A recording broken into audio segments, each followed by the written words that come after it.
¿Qué tal amigos de internet? ¿Qué tal amigos de Facebook, de las redes sociales? Estamos aquí en Causa Campeche Televisión, abriendo estas mesas de análisis y de debate.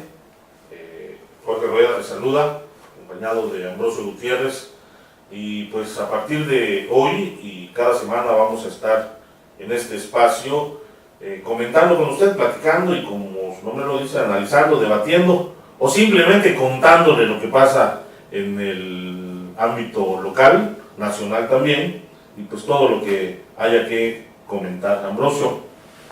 Muchas gracias, Jorge Rueda, gracias a ustedes por acompañarnos en Causa Campeche TV, en esta mesa de análisis. Efectivamente, nada más para reiterar que vamos a estar aquí con Jorge Rueda y seguramente con algunos otros invitados, periodistas, analistas, la llamada comentocracia ahora, y pues también otros tipos de personajes, ¿no? Líderes, autoridades, que nos irán acompañando en este esfuerzo.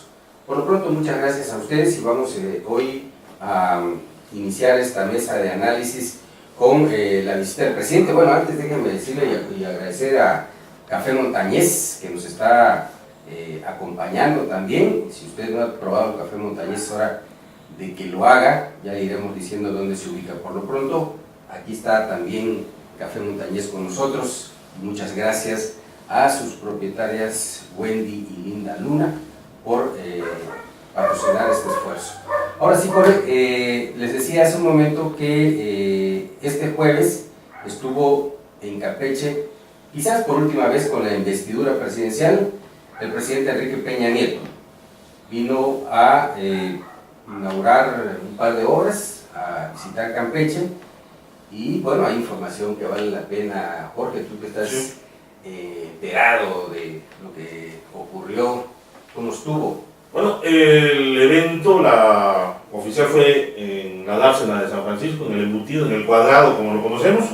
Ahí estuvo el presidente Enrique Peña Nieto, acompañado por supuesto del gobernador Alejandro Moreno Cárdenas, del gobernador de Tabasco Arturo Núñez, del secretario de Comunicaciones y Transportes, entre otras autoridades. Ahí pues el presidente prácticamente se despidió de los campechanos,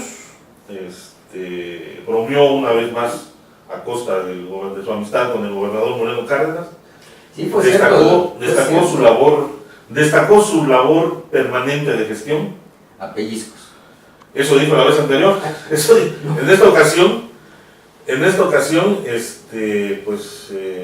dice que no conforme con que se va a despedir al momento de que se paró para el discurso, dijo el presidente que todavía me vengo a despedir y me dice antes de levantarme, seguro nos van a hacer un regalito. Bueno, ya hay que reconocer la despedida, ¿no? La del estribo. O el pilón. La del estribo dirían algunos, ¿no? Porque bueno, hay que reconocer eso, ¿no? Que esta amistad entre el gobernador Moreno Cárdenas y el presidente Peña Nieto, pues rindió frutos para Campeche. Pues fíjate que me llama la atención, bueno, en primer lugar porque Peña Nieto está en la gira de despedida. En la gira de despedida, así es. Incluso en sus redes sociales ha estado tuiteando, incluso puso una cuenta regresiva, sí. 10, 9, 8, 7, porque es una semana lo que le queda como presidente de la República. No lo volverá a hacer en su vida, desde luego, y entonces pues está despidiéndose, que ha sido, Jorge, una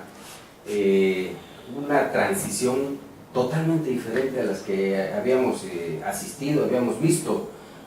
Pues por lo menos tú y yo llevamos creo que 5 o 6 relevos presidenciales, digo, sin fijarnos mucho en la edad. Empezamos muy jóvenes. Empezamos muy jóvenes. Entonces, sí llama la atención, es una transición diferente. Es una transición diferente y no esperada además. Sí, porque... No esperada en el sentido de la manera en que se está dando, porque había mucha expectativa, y así fue, de que llegara López Obrador a la presidencia de México, como sucedió, y sobre esa base se esperaba una transición áspera, con baches, y no, ha sido todo lo contrario. Sí, muy áspera, se esperaba, bueno, por todo lo que ocurrió en las campañas, lo que se dijeron, pues bueno, ya ganó López Obrador, y entonces pues va a venir con la espada desenvainada. Acuérdate que dijo, bueno, el día 3 voy a ir a Palacio Nacional y le voy a invitar a Peña Nieto y no sé qué, que realmente así fue. Fue a Palacio Fue Nacional. a Palacio Nacional y yo creo, y lo cree, creo que la mayoría de los mexicanos, que el día 3 de julio empezó su gobierno, de facto. Como sucede, ahí sí ha sido como siempre, ¿no? Una vez que se anuncia el ganador de la elección presidencial, pues inicia a ejercer el poder de manera no formal. Sí. Y entonces nada más que la diferencia, Jorge, es que en sucesiones anteriores, pues no se hace público. Claro. Normalmente el que gana se guarda junto con su equipo organizarse, a girar instrucciones. exacto, no da a conocer, no se había dado a conocer un gabinete tan anticipado. Un año antes. Un año antes. Y ahora sí, ahora López Obrador empezó a anunciar quiénes iban para tales cargos y prácticamente integrar su gabinete y afrontar y a generar sobre todo situaciones en el Poder Legislativo, reformas constitucionales para gobernar cuando llegue, para facilitarse las cosas de acuerdo a su proyecto. Y bueno, en esas andamos y Peña Nieto pues estuvo en Campeche este jueves, inauguró una playa inclusiva. En Ciudad del Carmen, en La Puntilla. La tercera playa inclusiva del país, la segunda del estado, porque la primera que se inauguró fue Playa Bonita. Ahora en Carmen, sobrevoló el puente de la Unidad, lo que va a ser el nuevo puente de la Unidad, que por cuestiones económicas y problemas ahí sindicales entre los obreros ya no se va a poder inaugurar. Marzo o abril del próximo año. Hasta marzo, se va a ser inaugurado hasta marzo o abril del próximo año, seguramente inaugurado por el ya entonces presidente López Obrador. Y aquí en Campeche el presidente Peña Nieto, pues Campeche Capital. En Campeche Capital, ya por la tarde, pasadito de las 6, en un evento ahí en la dársena, como le decíamos, se despidió, hizo la inauguración oficial, por decirlo de alguna manera, de la avenida costera, que ya venimos transitando desde hace varias semanas. Ya está terminada. Pues bueno, qué bueno que por las obras hay otras que van a ser entregadas muy pronto. En una entrevista nos dijo el secretario de Obras Públicas, el ingeniero Buenfil. Y bueno, esperemos que por ese lado las cosas vayan fluyendo. Ojalá no se sigan atorando y esperemos que efectivamente sea el momento, sean los años y el sexenio del sureste. Porque bueno, y esperemos que a Campeche, al gobierno, al gobernador, le vaya bien con López Obrador. Todo parece indicar que sí. Porque si le va bien al gobernador, al gobierno de Campeche, con el gobierno federal, con el presidente de la República, pues le va bien a los campechanos. Eso es normalmente ocurre así. Y la instrucción de López Obrador es coordinarse a los nuevos delegados o virreyes, le llaman popularmente, que van a estar en cada estado. Pues ya les dieron la orden de coordinarse, de atender los programas estatales, de hacer comunión con los gobiernos locales. Y en Campeche ya empezó esa etapa igual. Sí, así es. Ya veremos si se concreta mejor en los hechos, ¿no? Estamos todavía un poco en la especulación porque acuérdense ustedes que el gobierno de López Obrador empieza el 1 de diciembre. Y bueno, hablando de López Obrador, Jorge, también me llama la atención en un tema nacional el perdón que ha venido pronunciando para los corruptos y para la corrupción. Hay dos cosas que están ocurriendo, dos grandes cosas que están ocurriendo con lo que ha dicho López Obrador. La primera es la indignación de muchísima gente por que su campaña se montó, estuvo siempre sobre el combate a la corrupción. Así es. Y acabar con la corrupción en el país, que es efectivamente, me parece, uno de los grandes males del país. Pero ahora dice, bueno, vamos a perdonar a los corruptos. Sí, porque como decías, ¿no? Su campaña estuvo montada en combatir, en acabar y en castigar la corrupción. Y ahora, pues bueno, pronuncia esto y empieza otra vez, se desatan los demonios hay mucho, vaya, hasta el PRI ya le dijo que bueno, ¿por qué? ¿Por qué? Imagínense, ya hasta el PRI le dijo, la presidenta nacional del PRI le dijo, bueno, no, a los corruptos hay que castigarlos. Y miren que el Y en PRI ese ha momento producido, cayó un aguacero.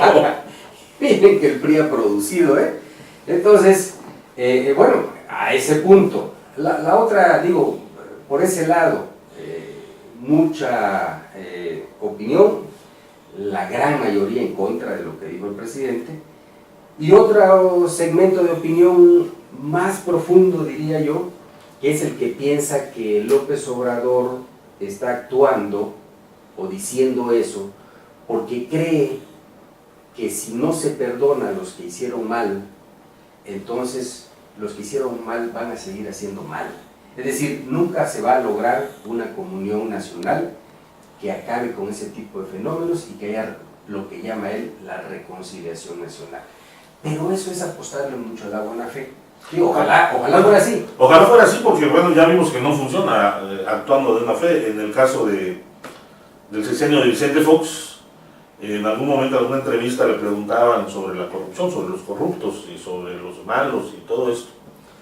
Él dijo que no él no les iba a tocar, que al ver que llegaba un nuevo gobierno que no les seguía el juego, solitos se iban a ir. Y no solo no se fueron, sino hasta crecieron. Hasta crecieron. O sea, que actuando de buena fe no se llega muy lejos, ¿no? Yo creo que, digo, actuar de buena fe también tiene que traer al mismo nivel la aplicación de la ley, ¿no? Claro. El castigo para quien no lo entiende, porque pues si no aplicamos las leyes que nos hemos procurado para castigar la corrupción, los crímenes, etcétera, pues entonces no somos un país de instituciones ni de leyes. No sé en qué vaya a acabar, ojalá de la mejor manera. Pero por otro lado también, respecto a este mismo tema, hay ya una enorme cadena de López Obradoristas, por decirlo así, algunos le dicen chairos, que pues está ya un poco inconforme, incómodos, porque bueno, las cosas no se habían planteado así. Muchos obradoristas pensaban, bueno, es que ya llegamos y ahora acabar a barrer. El propio López Obrador decía, bueno, hay que barrer las escaleras de arriba hacia abajo, la corrupción, en fin. Y bueno, vamos a ver en qué va a parar. A partir del 1 de diciembre, pues otra vez la fecha ineluctable de empiezo del nuevo gobierno, y a partir de ahí ya todo será, como dicen en el pueblo, a la buchaca de López Obrador. Y a ver si es cierto, ¿no? También, si es con el béisbol, ¿no? Que en una oración todo es el primer strike, la primera bola, el primer bateador. A ver si va a ser así, ¿no? La primera acción inédita, a la segunda. Sí, ya hay mucho, es obvio. Hay mucha expectativa creada por el propio presidente, por el presidente electo. Y bueno, ahora sí, como persona de buena fe, que tú lo eres, y espero que yo también lo sea, pues hay que darle a López Obrador el beneficio de la duda. Así es. Su gobierno empieza el 1 de diciembre y a partir de ahí, bueno, todo se contabiliza para él. Así es. Lo que ocurra, lo que no ocurra, los crímenes, los asaltos, la inseguridad, si baja, si sube, la economía, si mejora, si no mejora, todo ya va a la contabilidad del nuevo presidente López Obrador. Así es. Y lo que ocurra o no ocurra o deje de ocurrir, pues hay que tener en cuenta que de una u otra manera nos afecta a todos los que vivimos en México. Sí, por Así supuesto. que no hay aquello, no es muy válido que yo no voté por él, que le vaya como sea que le vaya, porque nos va a rebotar. O solo que digas, como dicen que dijo esa conductora de televisión, que si ganaba López Obrador se iba de México. Se iba de México. No, que no lo dijo. Que no lo dijo. Bueno, pues se lo atribuyeron. Bueno, nosotros no tenemos opción de irnos a ningún lado, así que tenemos que quedarnos aquí a trabajar y a esperar y aportar nuestro granito de arena para que las cosas vayan bien en el Estado y vayan bien en el país, en la nación. Pero hablando también ya de temas locales, Jorge, este jueves igual en el Congreso, parece que el jueves se puso sabroso. Se amontonó la chamba. En el Congreso del Estado, además de, lo más importante que ocurrió es esto, no el relajo y la rebambaramba que se armó, sino que ya se presentó el presupuesto. El presupuesto de ingresos, de la ley de ingresos, mejor La dicho, ley de ingresos. del gobierno del Estado para el 2019, que es por 20.195 millones 87.731 pesos. Y bueno, parece ser que aumenta algo así como 1.000 millones, ¿no? Sí, más o menos. El año pasado fue 19 millones y fracción. Ajá. Si en estos términos de cantidad se puede hablar de fracciones. Le recordamos, es la ley de ingresos, que bueno, es obvio que la ley de ingresos va a ser igual. No hubo aumento de impuestos, no hubo nuevos impuestos. Y los aumentos que hubieran fueron con base en el índice inflacionario. Pues eso es importante porque entonces ya sabemos, hay que esperar que obviamente el Congreso haga su chamba y una vez aprobado, que pensamos que se va a aprobar, entonces pues ya veremos el desglose, qué le toca a cada secretaría, a ver cuánto lleva educación, cuánto lleva salud, etcétera, etcétera. Ya lo iremos discutiendo y analizando. Y ahí mismo, en la misma, bueno, posterior a la sesión, en entrevista, el presidente del Congreso, de la mesa de la Junta de Gobierno, Ramón Méndez Lanz, dijo que se va a llamar a la secretaria de Finanzas, América Sar, para que abunde justamente sobre esto, ¿no? Para que explique cómo va el asunto y por qué, ¿no? Exactamente. Bueno, pues eso es más importante que lo que llamó más la atención, pues un relajo que hubo en el Congreso, se subió un diputado del PAN, Jorge, tú que tienes el dato. El Junior Norhausen. Antes de entrar a este tema, al de hoy, yo sí quiero hacer el apunte de que este Congreso ha sido el más, llamarlo como, el más disperso, el menos serio. Ha habido demasiadas violaciones a la ley orgánica interior, alusiones personales y un sinfín de cosas, ¿no? El problema explotó hoy porque llegó a la agresión física, no entre diputados, pero sí incitada por los diputados. Se subió Norhausen Jr. a criticar, del PAN, de la bancada del PAN, a criticar aspectos de la universidad, que además él es de Ciudad del Carmen y está ubicado en la Universidad de Campeche, que eso no tiene mucho que ver, pero bueno. Se subió a contrapuntearlo Luis García del PRD, también de Carmen, lo que dijo, que ni siquiera lo vamos a repetir, no tiene caso, no le gustó a Norhausen Jr., que lo fue a increpar a la tribuna, a su lugar lo persiguió, tuvieron que intervenir los diputados, tuvo que intervenir Ramón Méndez, casi con playera a rayas, como Pepe Callejero. Como Pepe Callejero. Sí. Ya al término de la sesión, entre mentadas de madre y otros floridos saludos de las líderes que cada bancada lleva para las porras, las panistas agredieron a Luis García. Digo, no estamos defendiendo a Luis García, que también se cosa aparte. Y bastante, ¿no? Hay que ponerle su cebolla sobre la olla, porque si no, no afloja, es bastante duro. Pero el problema es que pues ahora sí que los que terminaron por mostrar el cobre fueron los panistas. Pues mira, pues sí, a final de cuentas no nos debemos espantar mucho si el debate se origina en tribuna y se norma de acuerdo a la reglamentación que tiene el propio Congreso. Finalmente el Congreso es el Parlamento del Estado. Claro. Y es válido en ese sentido, sin insultos personales, sin adjetivos, pero lo peligroso, que a mí me parece y que tienen que tomar cartas en el asunto, es que las fracciones parlamentarias lleven a sus simpatizantes, claro, a sus grupos de choque, porque eso puede derivar en una desgracia. Sí, si ellos necesitan, como ocurrió hoy, que a la salida los panistas, creo que eran simpatizantes del PAN, se le fueron encima al diputado Luis García y aquellos, creo que priistas, se insultaron con los panistas allá afuera.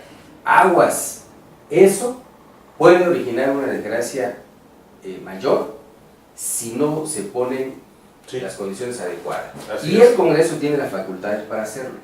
Así es. El Congreso puede incluso decir, a ver, aunque sean sesiones públicas, puede impedir la entrada de grupos si ponen en riesgo las sesiones y la integridad de los propios diputados y entre la propia gente. Eso ya ha ocurrido en otras ocasiones. Y ahora que está las facciones están, bueno, la de Morena y el PRI están tan parejas y el PAN contrapunteándolos como verdadera oposición, entonces es muy fácil que se desate esto que ocurrió este jueves.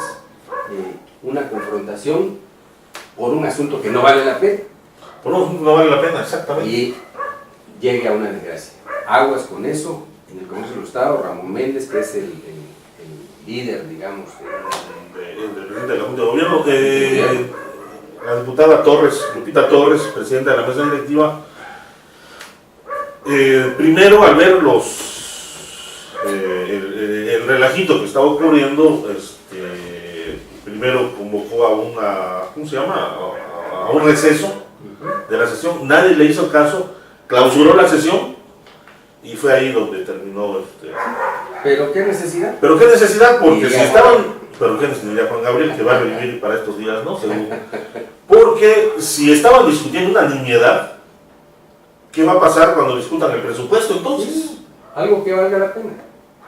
Entonces, sí hay que primero aplicar el reglamento, hay que tomar las medidas necesarias, incluso el Congreso tiene la facultad de llamar a la fuerza pública si lo considera necesario. Esperemos que no llegue a ese extremo, que haya prudencia entre los propios diputados de las distintas fracciones parlamentarias. Por lo pronto, agradecerle, Jorge. ¿Ya nos vamos? Ya nos vamos. Nada más quiero decirles que Café Montañés es uno de los mejores, o mejor café que hay. Ni siquiera lo pude probar, Entonces, pero está en Avenida Casa de Justicia, en el 81 3 26 27, usted puede incluso solicitar, muelen el café, ellos lo traen, en grano, y usted lo puede pedir por kilo, por medios kilos, como guste. Y también tienen una sucursal en la calle 59, entre 14 y 16. Ahí también está Café Montañés, se lo recomendamos, es un café muy sabroso. El menú también. El menú también. Tienen los desayunos, tienen antojitos. Y no solo café y desayuno, sino también las bebidas que preparan, ¿no? Los tés, las esencias. Exacto. Pues muchas gracias, señor Montañés, por acompañarnos, y gracias a ustedes por estar con nosotros en esta primera mesa de análisis. Muchas gracias.